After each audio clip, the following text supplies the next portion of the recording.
मेरे पास एक प्रश्न आया है कि हम अपनी उपासना को, साधना को कैसे बढ़ाएं। क्योंकि आप सभी लोग साधना करते ही हैं, प्रयास करते हैं योग ध्यान करने का, प्रयास करते हैं आंसू बहाने का, और लगभग सभी लोग घंटा 2 घंटा साधना करते हैं। किंतु उस साधना से जो लाभ होना चाहिए, जो हमारी उन्नति हो जानी चाहिए, वो नहीं होती, दिखाई देती। बहुत बहुत साल हो गए साधना करते करते, श्री महाराज जी का सानिध्य पाते पाते और उनके दिव्य प्रवचनों का श्रवण करते, किंतु कोई विशेष उन्नति नहीं दिखाई देती।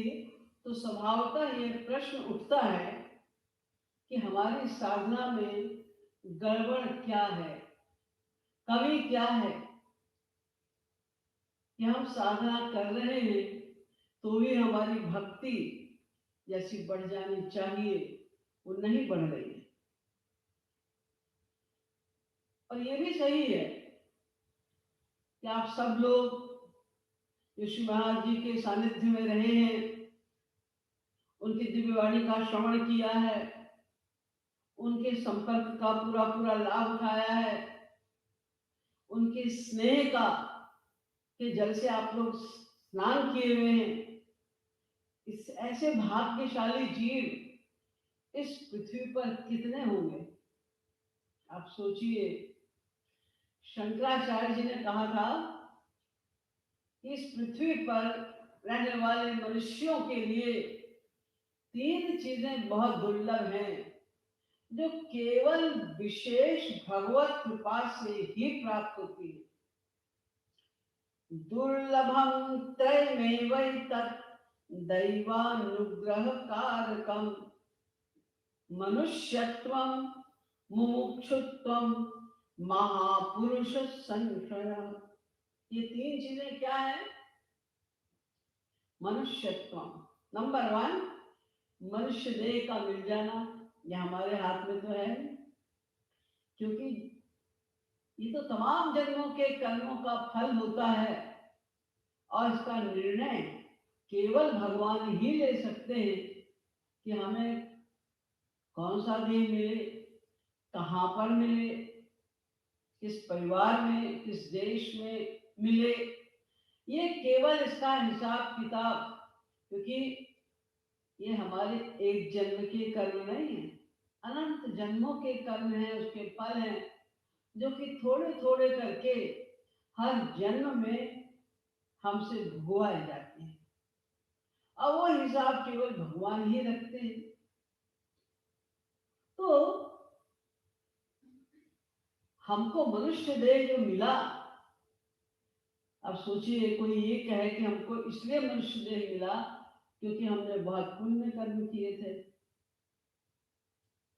तो आप जरा गणित लगाइए, ज्यादा दूर नहीं, कल से आज तक का, कि कल से आज तक आपने कितना पुण्य कार्य किया। और पुण्य कार्य की आप परिभाषा जानते हैं कि जितनी देर हम भगवान का चिंतन करते हैं बस वही सही है, वही पुण्य कार्य है। बाकी सब टाइम जो हम अपने शरीर के लिए देते हैं, शरीर के संबंध में जितना समय हम खर्च करते हैं, वो सब पाप है। उस हिसाब से कल से लेके आज तक आपने टोटल जो समय दिया है भक्ति के लिए, अपने आत्म कल्याण के लिए, वो कितना है? उस हिसाब से अगर आप पूरे जन इसी जन का लगाए हिसाब किताब, तो आप समझ सकते हैं कि हमारे पुण्य कर्म तो नहीं के बराबर है। 24 घंटे में से 1 घंटा भी हम सही सही भगवान के नाम पर दे देते हैं तो बड़ी बात है। और आपने चलो 1 घंटा 2 घंटा दिया, तो 22 घंटे शरीर के लिए दिया है। प्रतिदिन का यही है, 24 घंटे में से 2 घंटे 4 घंटे अधिक से अधिक निकाल दिए लोगों ने आत्म कल्याण के लिए, भगवान के स्मरण के लिए। बाकी सब तो हमने गलत काम ही किया, तो इसी जन्म में हमारे इतने पाप हो गए, क्योंकि हम तो प्रतिक्षण कुछ कर रहे हैं, प्रतिक्षण। कुछ कर्म हमारे मेंटल होते हैं, मानसिक कर्म होते हैं, और कुछ ऐसे कर्म होते हैं जो फिजिकल प्लस मेंटल होते हैं। ऐसे बहुत कर्म हैं जो केवल शारीरिक हैं। हर समय हम कर्म कर रहे हैं, एक दिन में ही हमारे इतने कर्म हो जाते हैं। अनंत जन्मों में हमारे अनंत कर्म तो हैं। और ये भी आप ना माने तो ये तो मानना ही पड़ेगा कि अनंत जन्मों में अगर एक एक पाप भी हमने किया है तो हमारे अनंत पाप हो चुके हैं, अनंत पाप कर चुके हैं। उस हिसाब से अगर भगवान कृपा करें तो हमारे पापों का पलड़ा हमेशा भारी रहे। तो बहुत भाग्य से, बड़े भाग मनुष्य तन पावा, सुर दुर्लभ सद ग्रंथन हवा। सुर दुर्लभ, ये शरीर ऐसा वैसा नहीं है। देवता लोग तरसते हैं शरीर को पाने के लिए, क्योंकि 84 लाख प्रकार के देहों में से, जिसमें देवताओं का शरीर भी शामिल है, केवल मानव शरीर ऐसा है जिसमें रहकर हम अपने परम चरम लक्ष्य की प्राप्ति कर सकते हैं, यानी आनंद प्राप्ति, भगवान की प्राप्ति केवल और केवल इस जन्म में ही, मनुष्य जन्म में ही हम कर सकते हैं।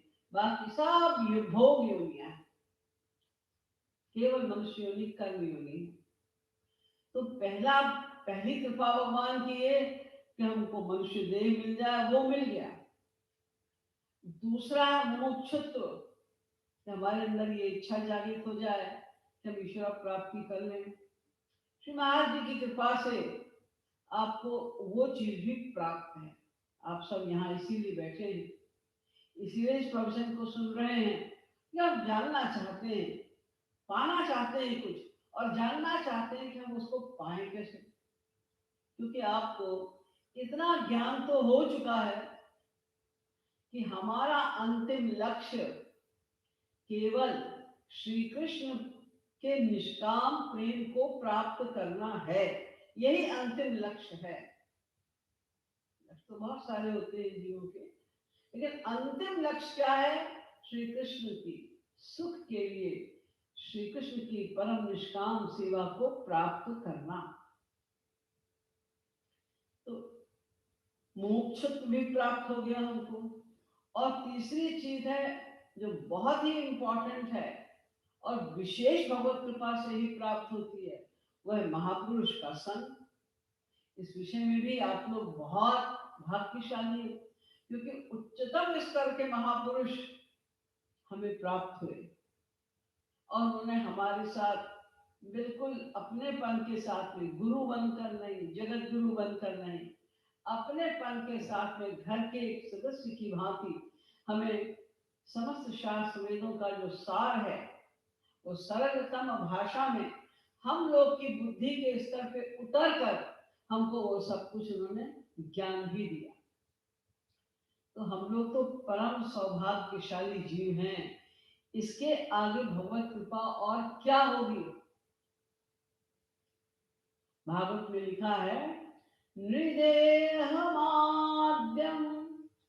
सुलभम सुदुर्लभम प्लवम सुकल्पम गुरु कर्णधारम मयानुकूलेन नभस्वते तम पुमान भवाब्धि न करेत स आत्महा।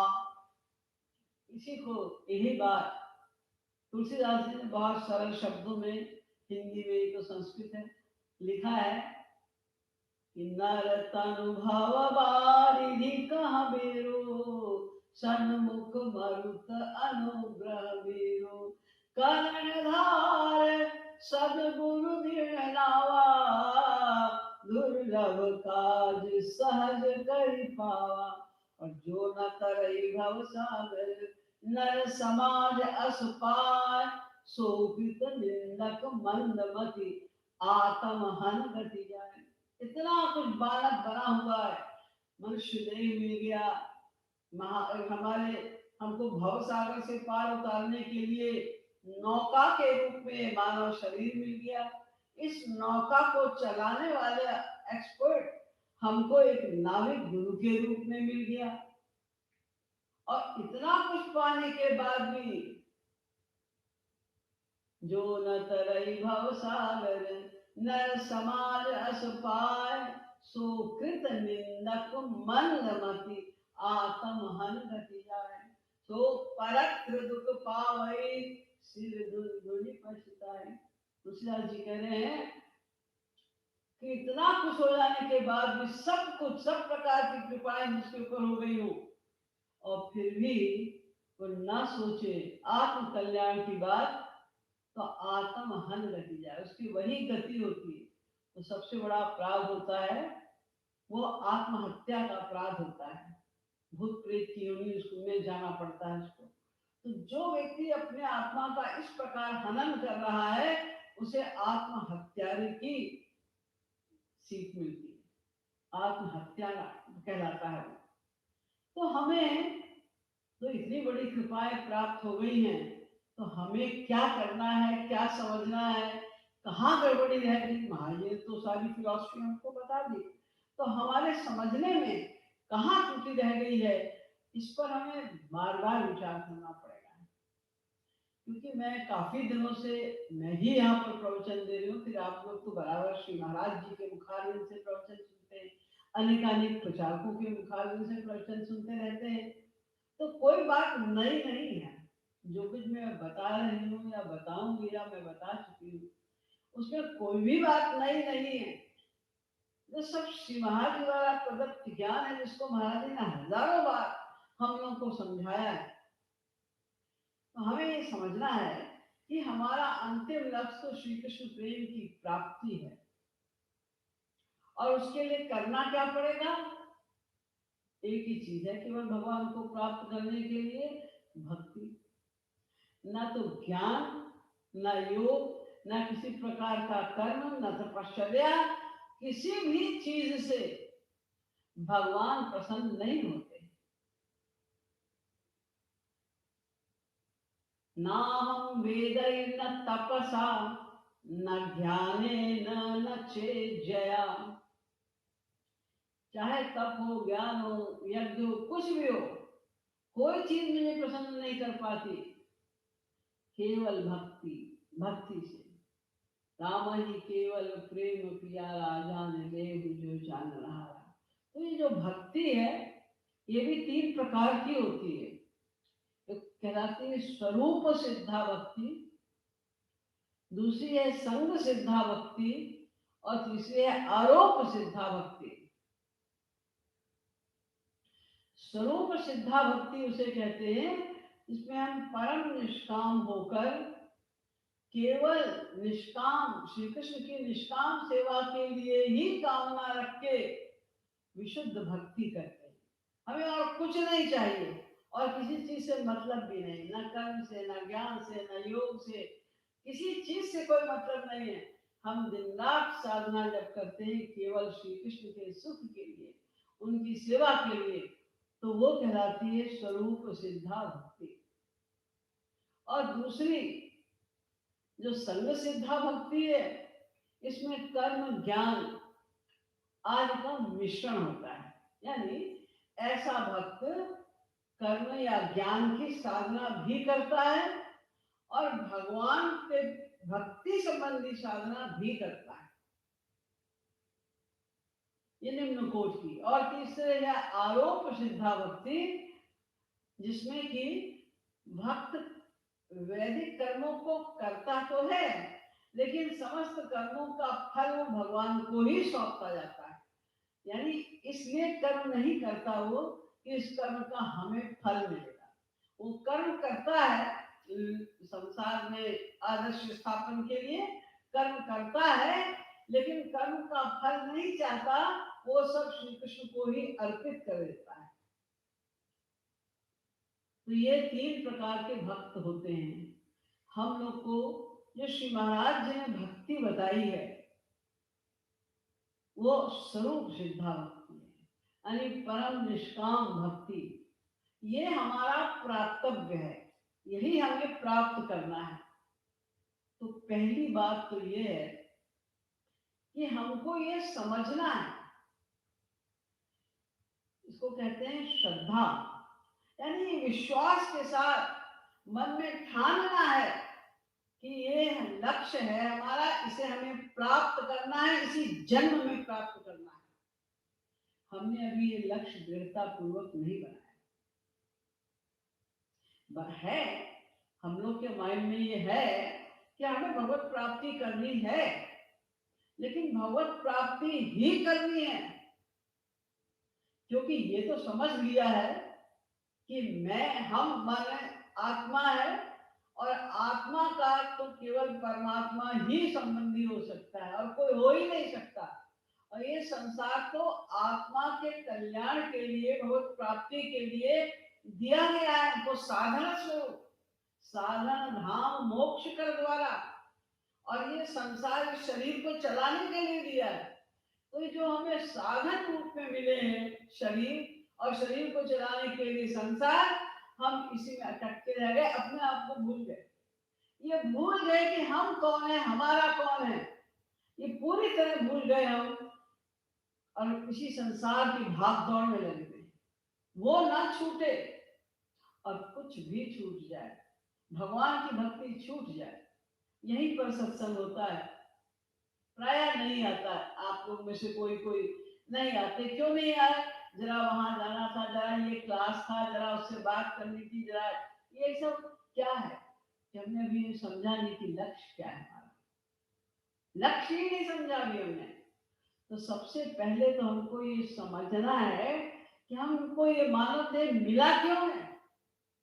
मानव देह हमें मटर गश्ती करने के लिए नहीं मिला है, संसार के सुख भोग के लिए मानव देह नहीं मिला है। संसार का जो सामान है वो तो यूज करने के लिए, अपने शरीर को ठीक रखने के लिए हमको दिया गया है, ये हमारा लक्ष्य थोड़ी ना, इसको पाना लक्ष्य नहीं है हमारा। लक्ष्य तो श्याम सुंदर के प्रेम को पाना ही है। जब तक हम ये दृढ़ नहीं करेंगे अपने इस ज्ञान को, तो हमारी प्रवृत्ति होगी नहीं। हाँ, कहा है महाराज जी ने ये रोज साधना करनी है, 2 घंटे बैठ के, तो आप 2 घंटे साधना कर लेते हैं, और फिर उसके बाद बस खत्म बात। 2 घंटे साधना कर ली, आप निश्चिंत हो गए कि हाँ आज की साधना हमारी पूरी हो गई, अब हम चाहे जो करें। यानी कमाई की 4 आने और खर्च किया बाकी 12 आने। फिर हम सोचते हैं कि देखते हैं कि हमारे पास बैलेंस कितना है, कैसे मिलेगा बैलेंस, कि कमाई हमारी कम और कमाई ज्यादा है। कमाने से ज्यादा महत्वपूर्ण ये होता है कि हम गमाने ना दें, जितना हमने कमाया है वो रहे, ये बहुत इंपॉर्टेंट है। लेकिन ये बात हमने अभी अपने माइंड में पक्की नहीं की। तो ये पहले तो ये आप दृढ़ निश्चय करिए, प्रण कीजिए कि जब हमको इतना पता है, जिनको पता ही नहीं कि हमारा लक्ष्य क्या है, जानते ही नहीं फिलॉसफी को, उसका अपराध तो क्षम्य है। ये तो हम लोग जो जानते हैं अच्छी प्रकार से कि हमारा लक्ष्य क्या है, हमें क्या पाना है और कैसे पाना है, तो अगर हम लापरवाही करें तो फिर कैसे क्षम्य होगा, हमें तो उसका फिर दंड भी भुगतना ही पड़ेगा। तो पहली बात तो यही है कि हम दृढ़ निश्चय करें कि हमारा लक्ष्य ये है, इसमें कुछ भी हानि बर्दाश्त हो सकती है, ये हानि बर्दाश्त नहीं हो सकती तो हमारा मानव देह ही समाप्त हो जाएगा इसी में। क्योंकि ये भी तो नहीं पता कि मानव देह जो हमको मिला है, जिसके लिए सुर दुर्लभ कहा गया, मनुज देह भुवि दुर्लभम समधिगम्य सुरैरपि वाञ्छितम् विषय लम्पटतामपहाय वै भजत रे मनुजापति। शंकराचार्य कह रहे हैं कि विषय की लंपटता को छोड़ दो, दृढ़ निश्चय करो कि हम ये पाने के लिए आए। आज मनुष्य देह हमारा छूट गया, कल छूट गया, तो हम कहाँ जाएंगे, कौन सी योनि में, कौन से देश में हमें कैसा क्या बनना पड़ेगा, कुछ नहीं पता हमें। और फिर तो सर्वेषु लोकेषु शरीरत्वाय कल्पते, वेद कहता है कल्पों के लिए बात चल जाएगी, यानी हजारों लाखों जन्मों के लिए बात चल जाएगी। इसलिए हम जो साधना करते हैं उसमें पहले तो हमारा दृढ़ निश्चय चाहिए। हम समझे तो कि हम साधना क्यों कर रहे हैं। हम साधना इसलिए केवल नहीं कर रहे हैं कि महाराज जी ने कहा है, हमारे गुरु ने कहा है कि साधना करो, नहीं, इसमें हमारा नाम है। नहीं साधना करेंगे तो हमको इतने जन्म हमने बिता दिए, बिगाड़ दिए अपने। ये जन्म तो गया और साथ साथ में हजारों जन्म की बात चल जाएगी। 84 लाख में घूमते रहेंगे, कभी कुत्ता, बिल्ली, गधा आदि बन के दुखी होते रहेंगे। इसलिए हमें दृढ़ निश्चय करना है कि हमें साधना करनी ही है। 1 घंटे 2 घंटे जो आपके पास समय निकलता है, हमें उतनी देर साधना करनी ही है। मन ना लगे तो भी बैठ के करना है। और फिर दूसरी चीज जो महाराज जी ने बताई थी कि आप हर समय ये अभ्यास करो कि जहां जाओ, जो भी करो, भगवान और गुरु को अपने साथ समझो। ये 1 घंटे की साधना, 2 घंटे की साधना एनफ नहीं है। लेकिन आप एक जगह बैठ के पूरे दिन साधना कर भी नहीं सकते। हम लोग का मन बहुत चंचल है और इतना आसक्त है संसार में, इसलिए कोई परिभाषा नहीं। तो उसको एकदम से हम बैठ जाएं 8 घंटे के लिए साधना के लिए, ऐसे भी हैं। महाराज जी के सत्संग में हमने स्वयं अपने ही परिवार में ऐसे लोगों को देखा है जो 8-8 घंटे, 14-14 घंटे साधना करते हैं। असंभव नहीं है, लेकिन शुरुआत में नहीं होता। शुरुआत में तो मन लगाते लगाते ही लगेगा ना। तो आपको 2 घंटे का बना लिया, उसके बाद ये अभ्यास करना है हमें कि हर समय हम हरि गुरु इन दोनों का चिंतन बना रहे, हमारे साथ है, ऐसी फीलिंग बनी रहे। नहीं तो एक तरफ कमाएंगे, एक तरफ कमाएंगे। एक अंधा व्यक्ति था, तो वो रस्सी बनाता था जूट की, तो उसकी वही रोजी रोटी थी। बेचारा अंधा था और तो कुछ कर सकता नहीं था। तो वो एक गज बनाए रस्सी, फिर उसको ऐसे पीछे कर दे, फिर और बनाए, फिर एक गज नापे, पीछे कर दे। तो उसको पता चल जाता था कि हाँ, आज इतने गज रस्सी बन गई, इसमें इतने पैसे आएंगे, आज का हमारा काम चल जाएगा। तो एक दिन वो रस्सी बना रहा था, तो पीछे एक भैंस खड़ी हुई। अब बेचारा अंधा, उसे तो पता नहीं चला। वो ऐसे करके पीछे फेंकता जा रहा था और भैंस ठाट से खाती जा रही थी। अब वो तो समझ रहा है कि हाँ, अब 12 फीट हो गया, अब 13 फीट हो गया, अब 14, हाँ बस अब 14 फीट हो गया। जब वो पूरा करके 14 फीट जब उसको लपेटने लगा, तो एक ही गज उसके हाथ में आया। उसने कहा अरे बाकी कहाँ गया। तब बाद में पता चला कि भैंस खड़ी थी, पीछे खा गई। ऐसे ही हम समझते हैं कि हम बड़ी साधना कर रहे हैं, बड़े आंसू बहा रहे हैं, भगवान कैसे निर्दयी हैं, हमारे ऊपर कृपा नहीं कर रहे हैं, हम तो रोज आंसू बहा रहे हैं उनके लिए, उनके लिए तड़प रहे हैं। अरे आप बहा भी रहे हैं आंसू, उसके साथ साथ में गवाही कितनी कर रहे हैं उसका तो हिसाब किताब रखा है आपने कि नहीं रखा है, वो भी तो रखो। ये कमाने के साथ साथ गमा कितना रहा है। तो हमें इस बात का भी ध्यान रखना है, जब हम करेंगे साधना, तो हमारी साधना का लक्ष्य क्या है हमको अगर पता है, तो मनुष्यत्व, मुमुक्षुत्व, महापुरुष संभव, ये तीनों कृपाएं बड़ी बड़ी थी, वो तो हमारे ऊपर हो गई। अब हमको कमाई करनी है, भक्ति करनी है। तो भक्ति में जब हम भक्ति करते हैं तो ये तो बताया, उसके बहुत प्रकार की भक्ति बताई गई है। नवधा भक्ति बहुत पॉपुलर है, लेकिन श्री महाराज जी केवल तीन प्रकार की भक्ति को ही पूरी इंपॉर्टेंस देते हैं। एक तो श्रवण, एक कीर्तन और एक स्मरण। तीन प्रकार की भक्ति। श्रवण माने जब हम भगवत चर्चा को, अपने कल्याण की बात को सुनते हैं, जैसे इस समय आप लोग भगवत चर्चा को सुन रहे हैं, ये भी भक्ति है और इसको श्रवण भक्ति कहते हैं।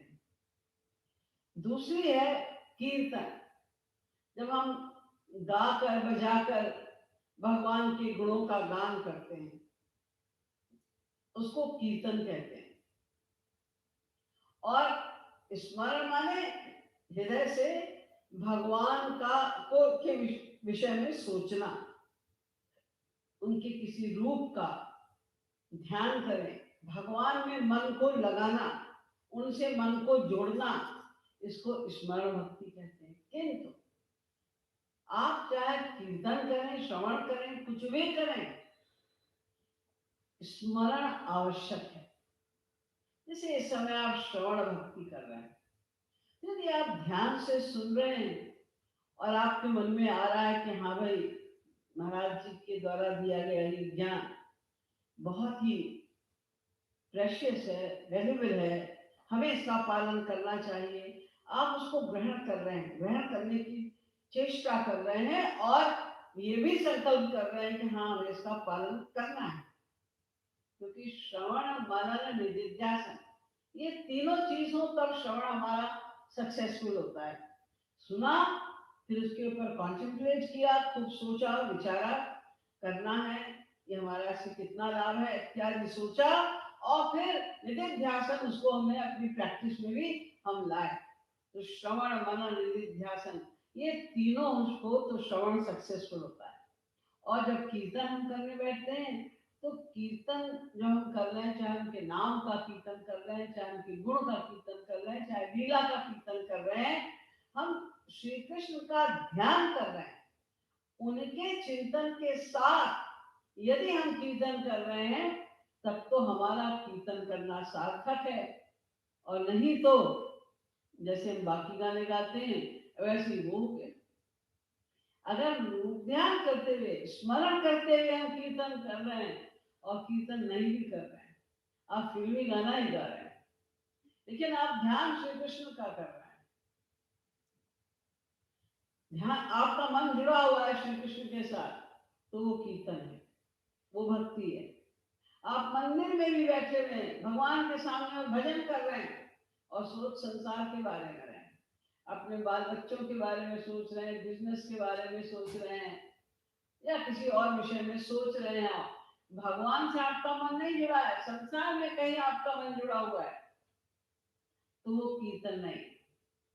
तो प्रमुख चीज तो स्मरण की है, ये हमें करना है। तो ये तो मन लगाने के लिए एक दवा बताई गई।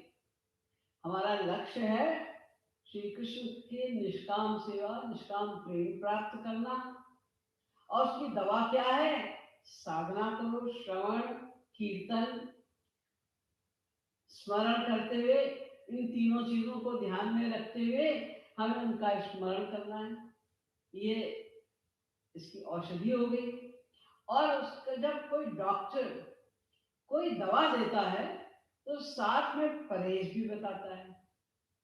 मान लो आपको डायबिटीज है तो डॉक्टर कहता है भाई आप मीठा मत खाना, रसगुल्ला मत खाना, लेकिन आप दवा तो खा रहे हैं ठीक ठीक, लेकिन आप मीठा भी खाते जा रहे हैं साथ में, जो मिठाई मिल गई खा लिया, कोई बात नहीं, दवा तो हम खा ही रहे। दवा खा तब तक आपको फायदा नहीं करेगी जब तक कि आप परहेज भी ना करें। तो जब हम साधना कर रहे हैं, भक्ति कर रहे हैं, तो हमें परहेज क्या करना है? ऐसे तत्वों को अवॉइड करना है जिनसे हमारी साधना में बाधा पहुंचती है।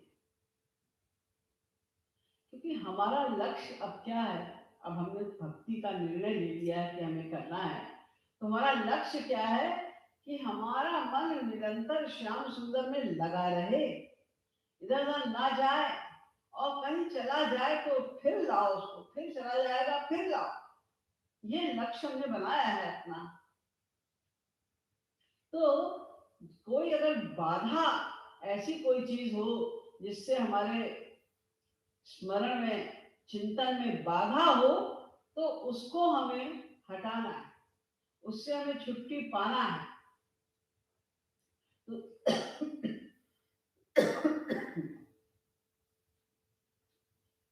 उसके लिए क्या करना है? सबसे पहले कुसंग से बचना है। कुसंग यानी ऐसी कोई भी बात हो, ऐसी कोई भी चीज हो जिससे हमारा मन भगवान से हटे, भगवान में ठीक ठीक ना लगे, तो कुसंग है, उसको हम कुसंग कहते हैं। वो कुसंग से हम बचें। बहुत खतरनाक है कुसंग, आपको पता ही है कि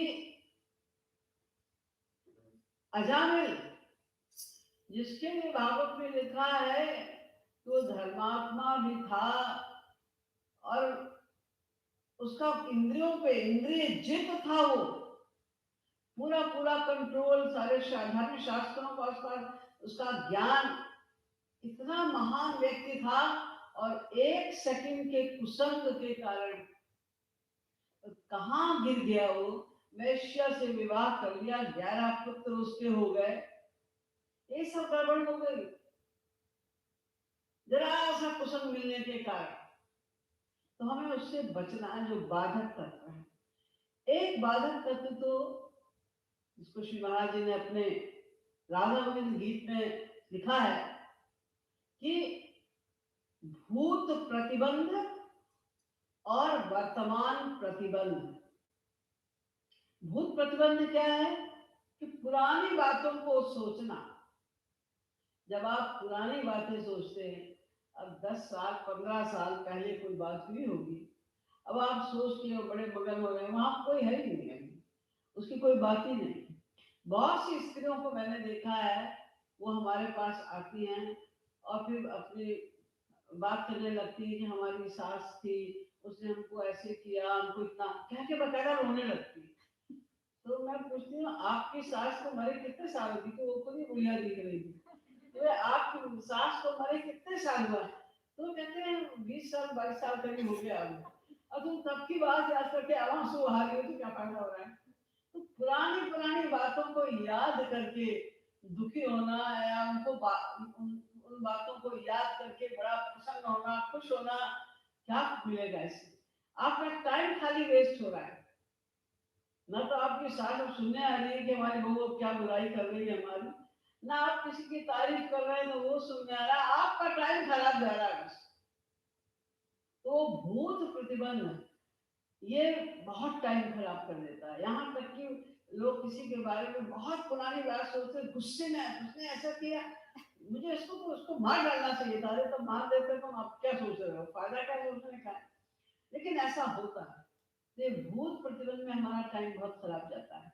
और एक वर्तमान प्रतिबंध, वर्तमान में जो हमारी परिस्थितियां हैं, हम उनको सोच सोच के बस दुखी सुखी होते रहते हैं। अगर आपकी कोई प्रॉब्लम है और आप उसको सोचते जा रहे हैं, क्या क्या होगा, कैसे होगा, क्या होगा, कैसे होगा, तो आपकी प्रॉब्लम सॉल्व हो जाएगी क्या?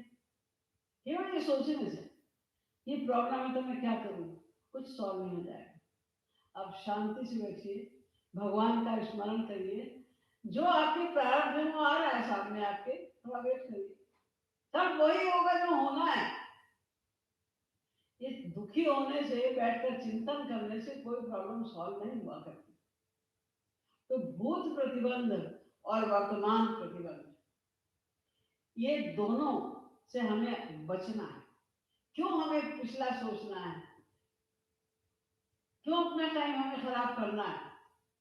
या आगे क्या होने वाला है, ये हो सकता है, वो हो सकता है, सोच के आप दुखी हो रहे हैं, परेशान हो रहे हैं, फायदा क्या है इसका? हमें उससे बचना है। दूसरी चीज, एक और बाधा है हमारी साधना में, उसको कहते हैं आध्यात्मिक तुष्टि। ये 4 प्रकार की होती है। काल तुष्टि, भाग्य तुष्टि, शरणवरण तुष्टि, भगवत तुष्टि। काल तुष्टि माने आप साधना नहीं कर रहे हैं, आपसे कोई सत्संगी या गुरु जी महाराज पूछते हैं तो भाई तुम साधना करते ही नहीं, सुबह शाम तक तुम्हारा ऐसे ही बीत जाता है संसार के कामों में, कुछ तो तुम्हें करना चाहिए अपने लाभ के लिए भी। अरे जब टाइम आएगा तो सब हो जाएगा, सब समय पर होता है, अभी हमारा साधना का समय नहीं आया, समय आएगा तुम देखना फिर हमारा कैसे मन लगेगा, फिर हम खूब अच्छी प्रकार साधना करेंगे। यानी अपनी कमी को न मानना कि हाँ भाई हम समय नष्ट कर रहे हैं, बड़ा हमारा प्रेशियस टाइम है। मानव दे कब मुख करी करुणा नर देहि, देत ईश बिनु हेतु सनेहि, अकारण करुण भगवान कभी कभी। जब बहुत पुण्य इकट्ठे हो जाते हैं या किसी बात से प्रसन्न होकर विशेष कृपा करते हैं जब भगवान, तब हमको मनुष्य देह मिलता है। हम उसको ऐसे ही गंवा दे रहे हैं, खा पी के सो के, ये खरीद लो वो खरीद लो, ये मकान और बड़ा ले लो, और बड़ा ले लो, अब ये बढ़िया कार ले लो, अब ये ले लो, अब ये खरीद लो, चलो यहाँ घुमाए, चलो वहां घुमाए, जैसे तैसे समय और पैसे को बर्बाद करना है फिर तुले में। ये बहुत बड़ी हमारी मिस्टेक है। क्यों? क्योंकि हमने समय की इंपॉर्टेंस को समझा नहीं। फिर देते हैं कोटेशन में, पुरुष बली नहीं होत है, समय होत बलवान, मिलने रुचि गोपिका सोई अर्जुन सोई राम। समय आएगा तो सब ठीक हो जाएगा, ऐसा कहके हम लापरवाही कर रहे हैं। दूसरा है भाग्य की तुष्टि। भाग्य की तुष्टि माने अपने भाग्य के ऊपर सब कुछ छोड़ के अपना संतुष्ट हो गए, या तो काल पे सब कुछ छोड़ दिया, अपना बैठे निश्चिंत होके ये जॉब आप, जब काल आएगा तो देखा जाएगा, समय आएगा तो देखा जाएगा, ऐसे भाग्य पे सब कुछ छोड़ दिया। अजी सब भाग्य ठीक होगा तो सब अपने आप मन लगने लग जाएगा, सब हो जाएगा। अगर भाग्य गड़बड़ है तो बड़े बड़े लोगों का काम बिगड़ जाता है। असंभवम हेम मृगस्य जन्म तत्रापि रामम लुलुभे मृगाय। कौन नहीं जानता, एक अज्ञानी भी जानता है सोने का मृग नहीं हुआ करता, लेकिन श्री रामचंद्र जी ने देखा सोने का मृग, सीता जी ने देखा सोने का मृग और लुलुभे मृगाय, और उसकी चाह पैदा हो गई, तो इतना बड़ा कांड हो गया, पिता जी का हरण हो गया। दुर्योधन निकम विद्वान नहीं था, वो भी कहता है जानामि धर्मं न च मे प्रवृत्ति, जानाम्य धर्मं न च मे प्रवृत्ति। मैं जानता हूं धर्म क्या है, लेकिन मेरी प्रवृत्ति नहीं हो रही है उसमें। जानाम्य धर्मम, ये भी जानता हूं कि धर्म क्या है, फिर भी मेरी उससे निवृत्ति मैंने उससे छुटकारा, उससे मेरा वैराग्य नहीं हो रहा है। देवेन केनापि हृदयस्थितेन यथा नियुक्तोऽस्मि तथा करोमि। कोई है करा रहा है इंद्रिय, तो कुछ लोग भाग्य के ऊपर, जब भाग्य सही होगा तो सब ठीक हो जाएगा, प्रयास नहीं कर रहे हैं, लक्ष्य को समझ नहीं रहे हैं, टाइम की उपयोगिता को आंक नहीं रहे हैं, एक एक क्षण करके हम मृत्यु के पास आते जा रहे हैं, हम होश में नहीं है, क्योंकि हमने भाग्य की तुष्टि, भाग्य पे सोच के हम संतुष्ट होकर बैठे। तो भाग्य तुष्टि और भगवत तुष्टि, अरे भगवान की कृपा होगी तो सब ठीक हो जाएगा। हमारे पर भगवान की कृपा नहीं हुई है। जैसे ही उनकी कृपा होगी सब ठीक हो जाएगा, चिंता की कोई बात ही नहीं है। भगवान को छोड़ दिया सारा, या उनकी कृपा होगी और संतुष्ट हो गए, ये भगवत तुष्टि। और चौथा है शरण वरण तुष्टि, यानी शरणागति वृत्ति से कोई मतलब नहीं, मन की शरणागति से मतलब नहीं है, लेकिन दिखावे की शरणागति, शरीर की शरणागति हम करते जा रहे हैं।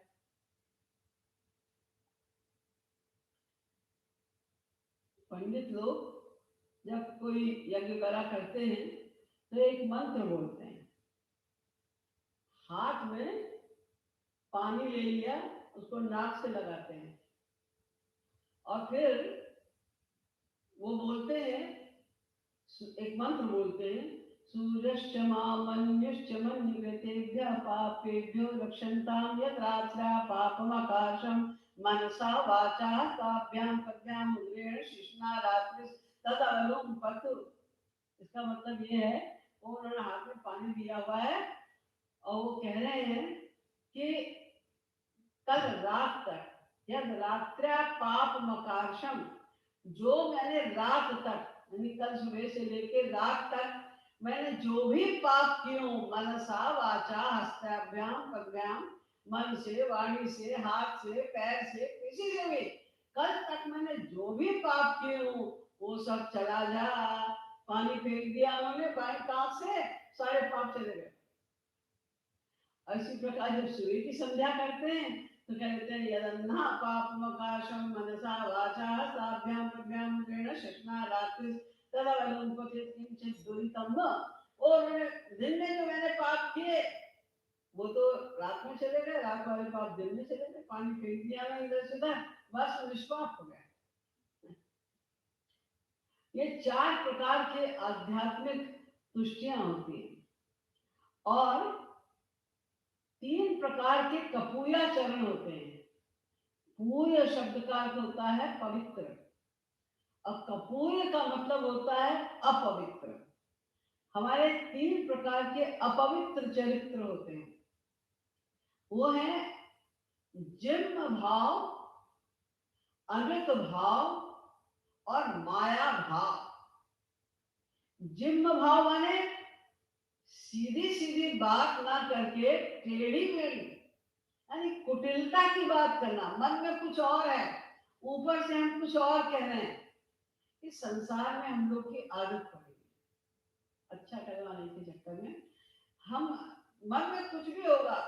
आपके घर में कोई 9 बजे आप सोने जा रहे हैं, कोई आ गया एकाएक, तो आपको बोलिए कौन बेवकूफ, 9 बजे रात में कोई किसी के आने का टाइम है, आपको झुंझलाहट लगती है।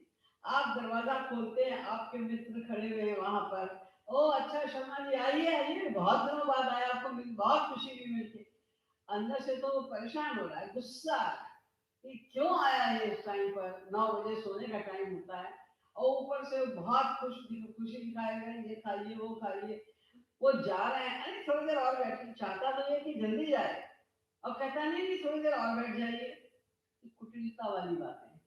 संसार में हम लोग एक दूसरे से किया करते हैं, एक दूसरे को खुश करने की, अपना मतलब एक दूसरे से सिद्ध करने के लिए हम लोगों से करते हैं। तो वो आदत हमारी भगवान और महापुरुषों के साथ भी पड़ी थी।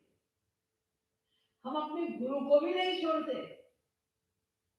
कभी मैंने देखा है कि लोग जब साधना चल रही है और बीच में जाना चाहते हैं, कोई विशेष काम नहीं है लेकिन चले जाना चाहते हैं, तो महाराज से तो पूछना पड़ेगा, राधे राधे, तो उनके चरण स्पर्श तो करने पड़ेंगे। तो महाराज जी पूछेंगे अरे क्यों जा रहे हो इतनी बढ़िया साधना छोड़। महाराज जी बात ये है तो बात वो है, असल में वो बिजनेस है तो तुम्हारा तो लड़का है संभाल रहा है। महाराज जी तो बच्चा है, वो क्या संभालेगा। महाराज जी कहते हैं तुम्हारा बाप बन जाएगा क्या 4 दिन बाद में, वो तो बच्चा तुम्हारा हमेशा बच्चा ही रहेगा, और वो संभाल रहा है बिजनेस को, संभालने दो, क्या तुमको भाग के जाने की जरूरत पड़ी है यहाँ से। एक बार किसी शहर से 3 लोग आए थे किसी प्रचारक के थ्रू, तो महाराज जी के पास मिलने के लिए गए और बोले हमारे प्रचारक ने हमको ही बताया था कि आप तो साक्षात राम हैं। वो मैंने बिल्कुल अक्षरशः यहाँ सही पाया। आपको देखकर बिल्कुल ये ही फीलिंग रही पूरे टाइम कि आप साक्षात राम हैं। और मंगल आके ऐसा लगा कि जैसे हम तो साकेत लोक में आ गए। ऐसी वो बातें हमारे साथ करते रहे और महाराज जी मुस्कुराते रहे, हाँ करते रहे महाराज जी। फिर उसके बाद में थोड़ी देर बाद बोले, अच्छा महाराज जी चलते। मैंने कहा अरे महाराज जी आज हम लोग जा रहे हैं वापस। मैंने कहा अरे तुम तो साकेत लोक में बैठे हो, तो राम का दर्शन तुम्हें हो रहा है, अब क्या पाना बाकी रह गया जिसके लिए तुम वापस जा रहे हो अपने शहर में? भगवान के दर्शन होने के बाद भी कुछ पाना बाकी रह गया क्या? अरे महाराज जी बात ये है, बात वो है। ये कुटिलता की बात है। सरल सुभावन मन कुटिलाई, भगवान को कुटिलाई पसंद नहीं है, टेढ़ी मेढ़ी बात पसंद नहीं है। भोले बच्चे के समान बनना है वहां पर। जो तुम्हारे हृदय में है साफ साफ बोलो, वही बोलो, जैसे बच्चा परवाह नहीं करता। अगर आप पूछो माँ बाप बैठे हैं दोनों ही, तुमको माँ पसंद है कि बाप पसंद है, तो वो अपनी बात कहेगा जो उसे पसंद है। अगर माँ ने कुछ उस समय उसको ट्रॉफी वॉफी दे दी है, बोलेगी माँ, बोलेगा माँ पसंद है। बाप ने कुछ उसको दे दिया है, बोलेगा बाप पसंद है। जो उसके मन में है वो बोलेगा निश्चल मन से। ऐसे श्री महाराज जी बारंबार इस बात पे कहते हैं, भोले बच्चे के समान बनो। संसार वालों के साथ चालाकी करो, तुम्हें करनी है तो वहां तुम्हारा काम नहीं चलता, करो चालाकी, लेकिन हरि और गुरु के सामने भोले बच्चे बन जाओ, तभी तुम्हारा हिसाब बैठेगा। तो ये जो कपूया चरण है, ये जिम्म भाव पहला है। दूसरा है अमृत भाव, झूठ बोलने की आदत। हम लोग बात बात में झूठ बोलते हैं, सबकी आदत है। और किसी को कह दो कि तुम झूठे हो, तो फिर तो आप देखिए आप उनका स्वरूप क्या होता है। कोई ये मानने को तैयार नहीं कि मैं झूठ बोलता हूँ। नहीं, मैंने तो कोई झूठ नहीं बोला, तुरंत हम बोलते हैं। लेकिन हमारी आदत इतनी पड़ी है, छोटी बातों में झूठ बोल जाते हैं। जो आदत संसार में है पड़ी, वही हम भगवान के यहाँ भी करते हैं। वहां भी पहुंच जाते हैं तो उनसे भी झूठ।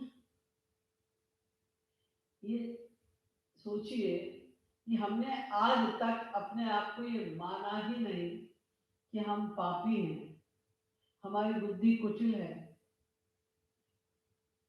सब प्रकार के अवगुण हमारे अंदर भरे पड़े हैं, क्योंकि हम तो माया के अंडर में हैं। तो माया के जितने अवगुण वो तो होंगे हमारे अंदर, स्वाभाविक है। हम मानते नहीं, लेकिन भगवान यही तो कहते हैं, पतित मानना अपने को या दीन बनने का मतलब क्या है? कि मान लो कि तुम्हारे अंदर ये सब अवगुण है। हम भगवान के सामने तो रोकर कह देते हैं, तुम सम कौन कुटिल खल कामी, अहो हरि हो पातक अवतार। ये सब कुछ कह देते हैं, कीर्तन में बैठ के आंसू भी बहा देते हैं, कह देते हैं। कीर्तन से उठते ही जब आप बाहर जाते हैं, अगर कोई कह दे ए दुष्ट, कोई गंदा शब्द कह दिया, आपको तुरंत गुस्सा आ जाता है। क्या समझते तुम अपने आप? नहीं, हम कुछ नहीं समझते। आप अभी भगवान के सामने कह रहे थे कि मैं बहुत बड़ा पापी हूँ, कुटिल हूँ, खल हूँ, दुष्ट हूँ, तो मैंने भी कह दिया आपको कि आप दुष्ट हैं। क्या गलत किया मैं? अरे वो तो मैं भगवान से कह रहा था, तो आप हैं नहीं। नहीं, तो भगवान ही रह गए थे आपको बेवकूफ बनाने के लिए। जब आप जानते ही मानते ही नहीं कि आप दुष्ट हैं, कुटिल हैं, कामी हैं, तो भगवान के सामने बैठ के झूठ क्यों बोल रहे थे? ये हम लोग करते हैं ऐसा, केवल लोगों को प्रसन्न करने के लिए। या हम समझते हैं कि हम जो बोल देंगे तो लोग खुश हो जाएंगे, तो इसको कहते हैं अमित भाव। एक बार अकबर ने बीरबल से पूछा कि यहाँ पर हमारे राज्य में कितने लोग धर्मात्मा हैं, सत्यवादी हैं। अभी अगर आप पूरे राज्य की खबर चाहते हैं तो 2-3 दिन का समय दीजिए। तो हाँ ठीक है। तो उसने सारे में डुबकी पिटवा दी पुरुष में कि इस तारीख को सूर्योदय से सूर्यास्त तक खुदा ताला सबको दर्शन देंगे। जो आना चाहे उस वो वहां आके खुदा के दर्शन कर सकता है, लेकिन बस एक ही शर्त है कि जो आएगा भगवान उसी को दर्शन देंगे जो कि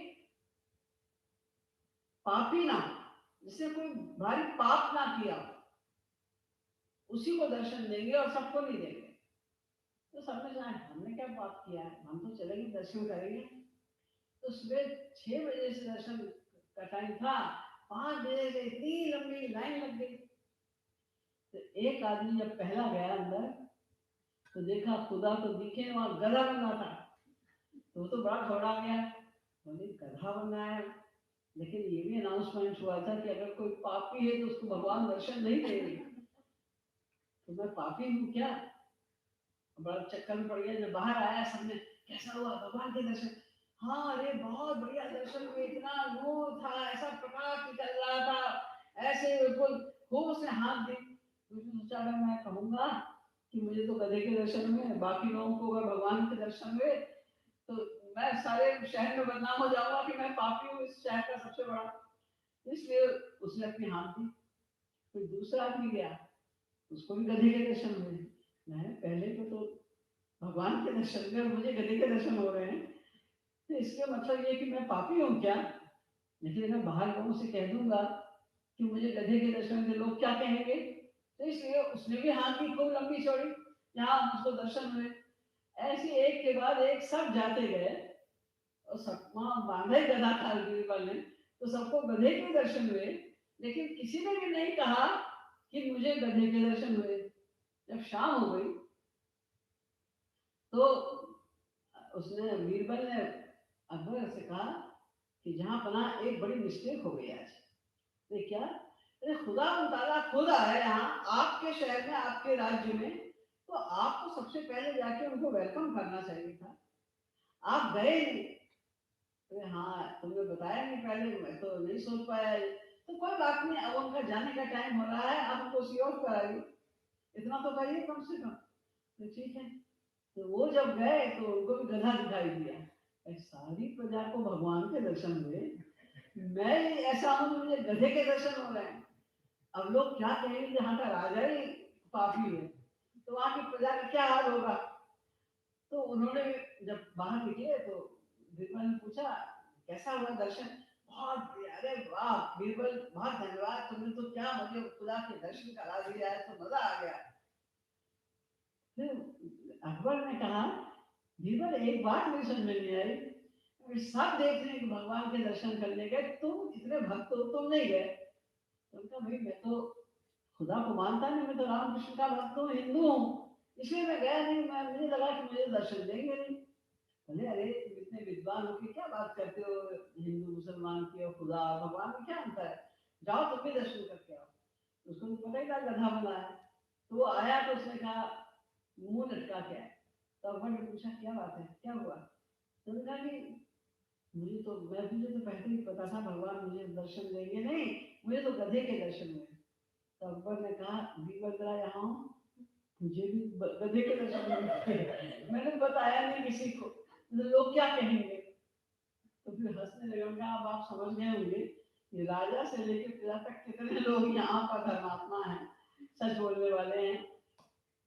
तो दिखावे के लोग हमें अच्छा कहें, सिर्फ इसलिए कि लोग हमें अच्छा कहें, इसके लिए हम बहुत से पाप कर जाते हैं, यहां तक कि गुरु से झूठ बोल जाते हैं,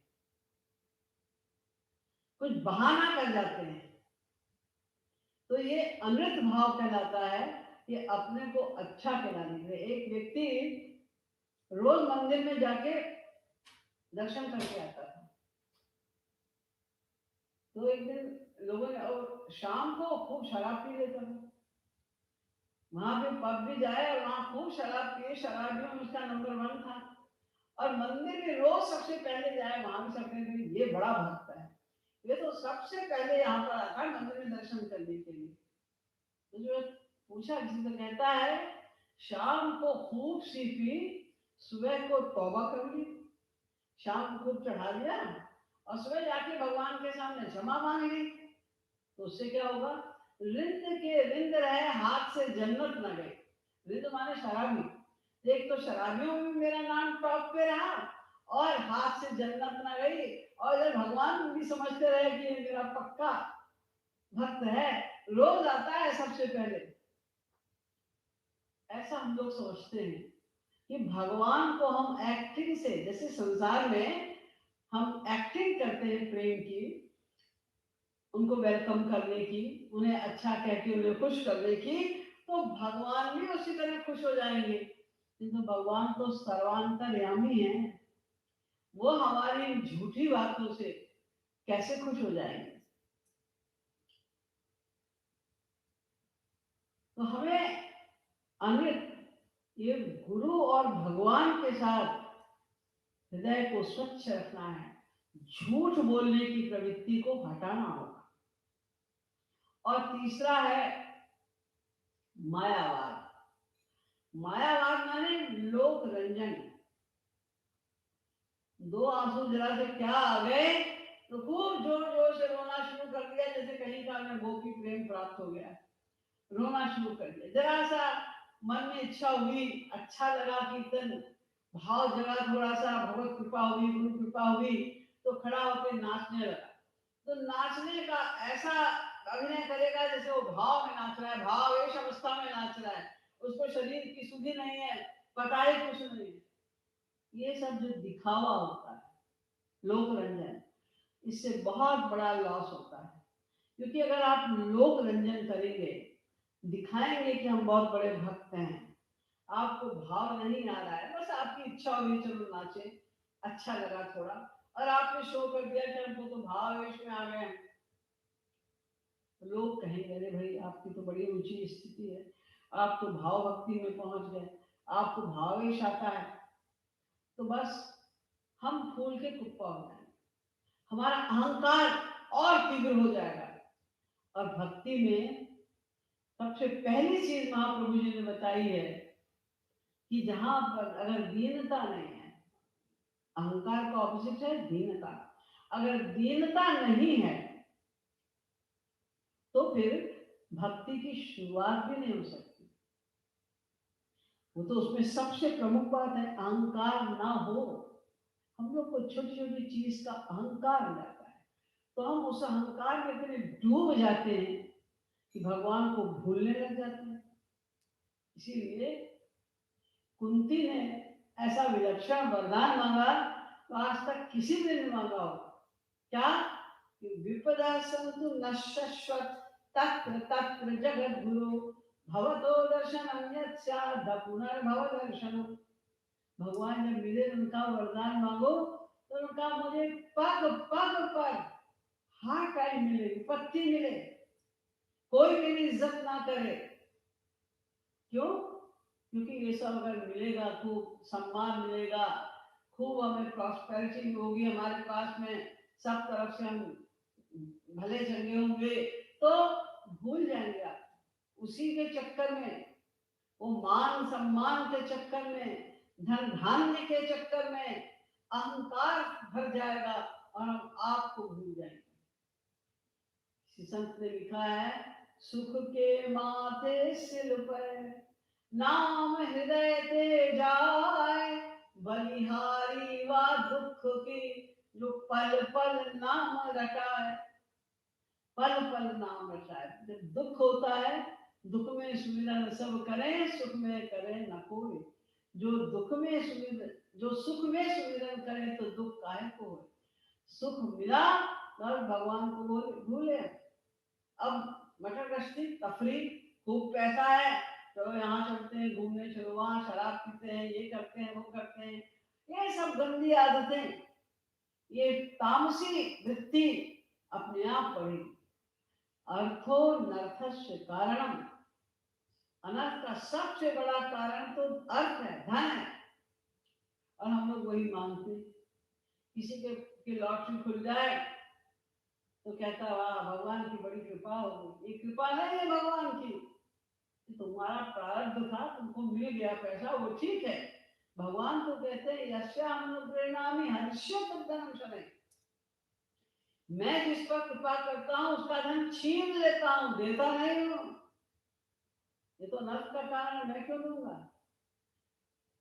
हर्ष्य तद्धनम शनैः, मैं छीन लेता हूँ उनका धन।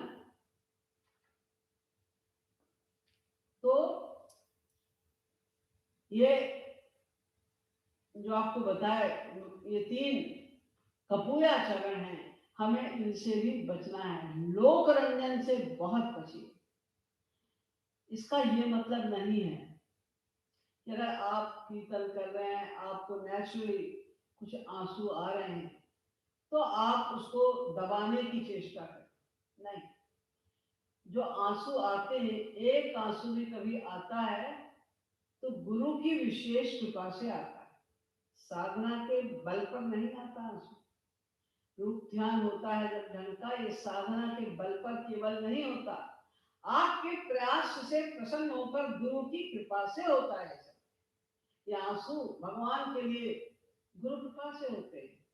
तो जब आपको आंसू आ रहे हैं और आपने दबाना शुरू कर दिया प्रारंभिक अवस्था में, तो फिर वो धीरे धीरे दब जाए। इसलिए प्रारंभिक अवस्था में दबाना नहीं चाहिए, छिपाना नहीं चाहिए, लेकिन दिखाना नहीं चाहिए। अपनी तरफ से दिखावा मत करो कि 2 आंसू आ गए तो हम देख रहे हैं, भाई सब देख रहे हैं, लेकिन नहीं देख रहे हैं तो जोर से लो, चिल्लाओ, कि लोग जान जाए कि हाँ तुमको भी आंसू आए। वो नहीं होना चाहिए। लोक रंजन की भावना बहुत खतरनाक है, वो नहीं होनी चाहिए। तो ये मैंने आपको 2 चीजें बताई कि जो हमारी भक्ति में बाधक होती है। एक तो कपूयाचरण 3 प्रकार के, और 4 प्रकार के आध्यात्मिक तुष्टि। ये 7 चीजें जो हैं, इनसे हमें बच के रहना। तो जो पूरी जो साधना के विषय में जो परहेज आपको अभी बताया गया, वो क्या है? पहली बात तो कुसंग से हमें बचना है।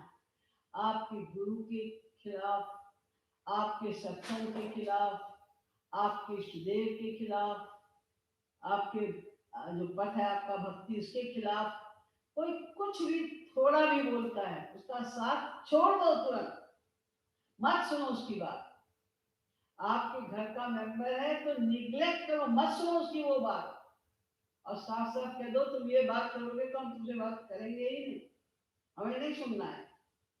बुरा मान जाएगा, मान जाए, हमारा नुकसान तो नहीं होगा, बहुत कमाई नहीं तो गमाई तो नहीं होगी इतनी ज्यादा। तो हमें इस बात का ध्यान रखना है कि कुसंग से बचना है। और ये पहला जो स्टेप है कि दृढ़ निश्चय, कि हमको ये बार बार सोचिए, जहां कहीं भी हमारा अटैचमेंट हुआ है संसार में, जो हमारा घोर अटैचमेंट है, क्यों है? अनंत जन्मों से हम यही सोच रहे हैं कि संसार में हमारा सुख है, इस संसार में हमारा सुख है, आज ही तो कल मिलेगा। जब हम यंग हैं, हम किसी न्यूली मैरिड कपल को देखते हैं तो हम सोचते हैं यार देखो ये लोग कितने सुखी, तो हम भी मैरिज कर लें तो बड़े सुखी हो जाएंगे। बस उसने उल्टा सोचना शुरू कर दिया और फंस गया सारे जीवन के। किसी को देखा कि वहाँ बहुत बढ़िया उसकी गाड़ी है जी, तो हमारे पास भी होती है ऐसी गाड़ी तो हम बड़े सुखी हो जाते हैं। बस अब उसके चक्कर में पड़ गया, उसका चिंतन शुरू हो गया, उसका चिंतन चलेगा बहुत दिनों तक, फिर उसके लिए साधन जुटाएगा, उसमें समय वेस्ट होगा, फिर उसको ला के उसकी रक्षा में हर समय उसका ध्यान रखा रहेगा, इतनी महंगी गाड़ी है, कोई चुरा ना जाए, टूट ना जाए, कोई एक्सीडेंट ना हो जाए, उसी में उसका ध्यान रहेगा। और फिर वो तो हर चीज नश्वर है संसार की, जब वो चुरा चुरा ली किसी ने या टूट गई या कुछ हो गया, फिर बैठ के रहो। जन्यत कर्जने दुखम तापयंत विपत्तिषु मोहयंति च संपत्तो कथम अर्था सुखावहा। शंकराचार्य जी कहते हैं कि जनयत कर्जने दुखम, जब तुम कुछ संसार का सामान जोड़ते हो तो जनयत अर्जने, तो जब तुम जोड़ते हो सामान को तब आपको कष्ट दुनिया भर का, और फिर उसके बाद आपको जब वो चीज खराब हो जाए, टूट जाए, खत्म हो जाए, तो फिर आपको दुख। और जब आपके पास है उस समय ठीक ठाक, तो वो है संपत्ति, तो आप बड़े झूम रहे हैं, वाह हमारे पास तो मर्सिडीज गाड़ी है, हमारे पास तो ये है, हमारे पास तो इतना बड़ा, उसका मकान तो छोटा सा है, हमारे पास ऐसा है, उसका फर्नीचर तो ऐसा है। हम मोहित हो रहे हैं, अनावश्यक अपना अहंकार बढ़ाते जा रहे हैं, कोई फायदा हमको नहीं हो रहा है। तो जब बार बार सोचो कि जब संसार में कहीं सुख है ही नहीं, तो हम क्यों इतना टाइम खराब कर रहे हैं, क्यों नहीं गुरु की बात मानते। और गुरु की बात नहीं मानी तो सर्वनाश निश्चित है। वाल्मीकि जी ने एक बार में अपने गुरु की बात मान ली, एक बार ये नहीं कहा मरा मरा कहने से क्या होगा, कि कब तक कहूं, कितने दिन तक कहूं, आप कब तक लौट के आएंगे, कुछ नहीं प्रश्न किया। उन्होंने कहा बस मरा मरा कहते जाओ, विश्वास कर दिया और कहते गए। इतने बड़े पापी वो थे कि जब कोई राही निकलता था उस जंगल से, तो जेब बाद में टटोलते थे, उसको मारते पहले थे, इतने बड़े पापी। और उन्होंने बस मरा मरा कह के गुरु की आज्ञा पालन करके उनके शरीर पे दीमकों ने घर बना लिया, लेकिन वो उठे नहीं जब तक गुरु नहीं आए। अब गुरु आए तो उन्होंने कृपा कर दी, सब ठीक हो गया। गुरु की आज्ञा का पालन करके उन्होंने इतना बड़ा फल पा लिया। हमें, हमारी यही तो गड़बड़ी है कि हम अपने गुरु की बात हमें अच्छी तो लगती है, हम सुनते भी हैं, मानते भी हैं, लेकिन उसको पूर्ण आत्मसात नहीं करते, उस पर निध्यासन नहीं करते। थोड़ा थोड़ा मान लेते हैं, लेकिन फिर क्या, कुछ ठीक है महाराज जी ऐसा कह रहे हैं, तो इतना तो नहीं कर सकते, जब इतना तो कर देंगे, यानी कुछ तेरी कुछ मेरी, इस तरह हम कर रहे हैं और चाहते हैं कि हमको पूरा लाभ मिले। जीसस क्राइस्ट के पास एक बादशाह आया ईरान का, और वो कहने लगा कि मेरे पास तो इतनी संपत्ति है, अरबों की संपत्ति है, तो मैं इतना खुश कभी नहीं रहता, और आपके पास जब आप मुस्कुराते हुए नजर आते हैं, जबकि आपके घर में तो कुछ नहीं है, दो चार बर्तन पड़े हैं, आप नीचे सोते हो, बर्तन दो चार पड़े हैं आपके खाने पीने का, कुछ है ही नहीं आपके पास में, तो भी आप इतने खुश नजर आते हो, आखिर इसका राज क्या है।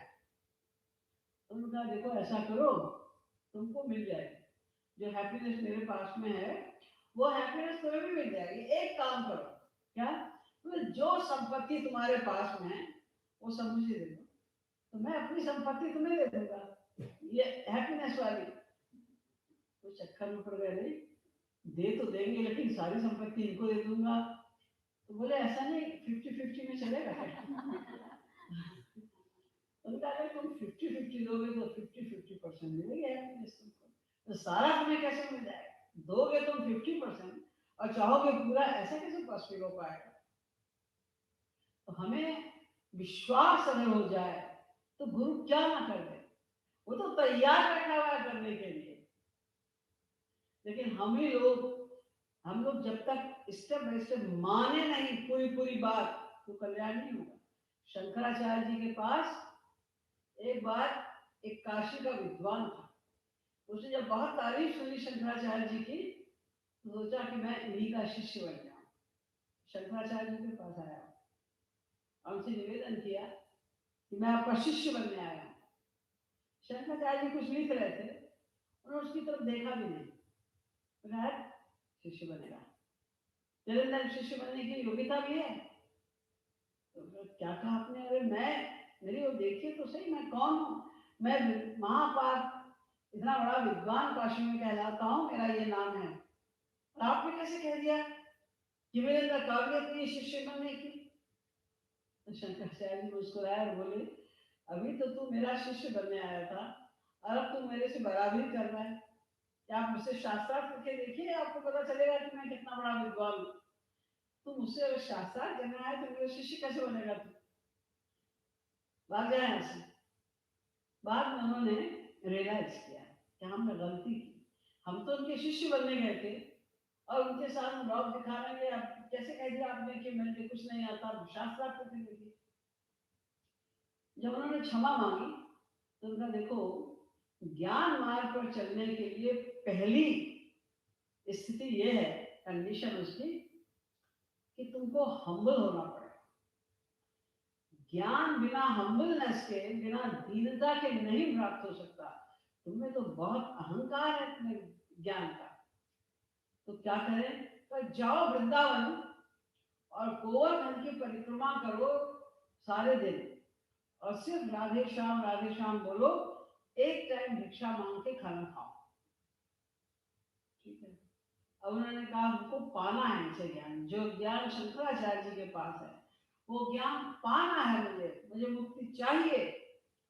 तो चले। जब वो लौट के आए 1 साल बाद, तो शंकराचार्य जी तो त्रिकालदर्शी थे, तो भगवान के अवतार ही थे।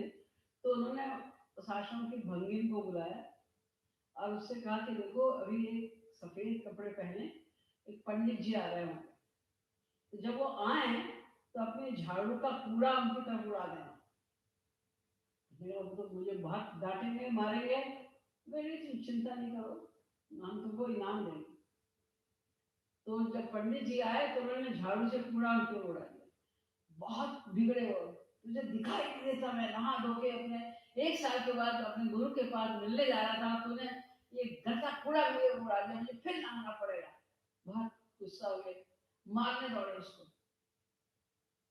उसके बाद में गए शंकराचार्य जी के पास, क्या बात देंगे दीक्षा? उनका नहीं। मैंने कहा था तुमको दीनता चाहिए, तुम तो अभी फाड़ खाने को दौड़ते हो। अरे उसने हमें थोड़ी सी कूड़ा बढ़ा किया तो उसमें इतना गुस्सा करने के तो लगेंगे तुम उसको खा जाओगे, इतना गुस्सा करने की क्या जरूरत है? जाओ फिर 1 साल साधना करके आओ। फिर चले गए 1 साल साधना। तो दोबारा लौट के आए तो उन्होंने उसी भंगी से कहा कि इस बार ऐसा करना, वो झाड़ू वगैरह उनके पैरों से छुआ देना थोड़ा सा। अरे बाप रे, पिछली बार वो मुझे इतना मारने दौड़े थे, आज इस बार तो पता नहीं क्या करेंगे। जब वो आए तो झाड़ू छुआ दी। उनको गुस्सा तो बहुत आया लेकिन उनको कंट्रोल कर दिया। बढ़ रहा है लेकिन उनको याद आया भैया पिछली बार इसने कर दिया था, मुझे 1 साल फिर जाना पड़ा, उन्होंने कंट्रोल कर दिया। जब गए शंकराचार्य जी के पास, बोले हाँ अब फाड़ खाने को तो नहीं रोते, लेकिन गुर्राते हो अभी, गुर्राने की आदत नहीं है, ये भी छोड़ो तब ज्ञान मार्ग पर चलोगे। जाओ फिर से 1 साल के। फिर गए 1 साल, फिर साधना करके आए। तो उनका इस बार जब वो आए, बंदी से कहा कि अब जब आए वो पंडित जी, तो ये जो टोकरी है ना तुम्हारे कूड़े की, वो उनके ऊपर डाल देना। जब वो आए वो कूड़े की कोठी जो टोकरी डाली पंडित जी के ऊपर, तो पंडित जी उसके चरणों में गिर गए और बोले पहली गुरु तो तू ही है, तूने मुझे ज्ञान मार्ग पर चलने के योग्य बनाया। मैं तो बहुत अहंकारी था, रोम रोम में अहंकार भरा हुआ था, तूने मुझे सिखाया कि ज्ञान मार्ग पर चलने के लिए कितनी दीनता होगी। फिर उसके बाद वो शंकराचार्य जी के पास गए। शंकराचार्य ने कहा हाँ अब दीक्षा हो गई, अब तुम ठीक हो गए। तो हमें अगर हम गुरु को सरेंडर कर दें, उन्हें कोई देरी नहीं, वो तो तैयार बैठे गए, हम अपना पात्र तैयार नहीं कर रहे हैं। काम क्रोध लोभ मोह इसी के चक्कर में पड़े हुए, मन को उधर ले जाओ, बस इतना ही करना है। मन हमारा जितना जितना ईश्वर की ओर जाता जाएगा, 2 घंटे सिंसियरली बैठ के साधना करना है, और उसके बाद सारे दिन उठते बैठते खाते पीते ये फील करना कि वो हमारे साथ हैं, हमारे गुरु हमारे साथ हैं, हमारे एक एक आइडिया को, एक एक कर्म को वो नोट कर रहे हैं। बस ये अभ्यास करना है। श्री महाराज जी ने कितनी बार अपने प्रवचनों में कहा है, कोई व्यक्ति 10 दिन इस प्रकार की साधना कर ले, केवल 10 दिन।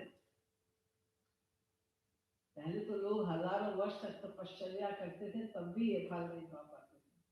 महाराज जी ने कहा 10 दिन कर ले कोई अभ्यास, तो कहां से कहां पहुंच जाए।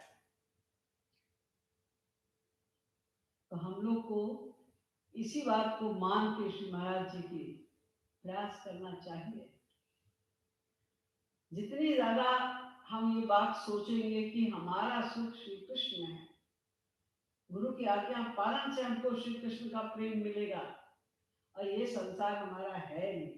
हम इतने अज्ञानी हैं, इतने भोले हैं कि हम जहाँ सुख है ही नहीं वहां सुख ढूंढते जा रहे हैं अनादिकाल से। है ही नहीं सुख वहां, चाहे कितना धन आ जाए। लोग सोचते हैं इतना हो गया, इतना हो जाए तो उतना हो गया, तो इतना हो जाए। अरे आप लोग भी बहुत थोड़े धन से बढ़ते बढ़ते यहाँ पहुंचे, लेकिन हर जब भी कभी चेंज आया है, आपकी इनकम बढ़ी है, तो क्या कभी सेटिस्फेक्शन भी बढ़ा है? अपने पे हाथ रख के पूछिए।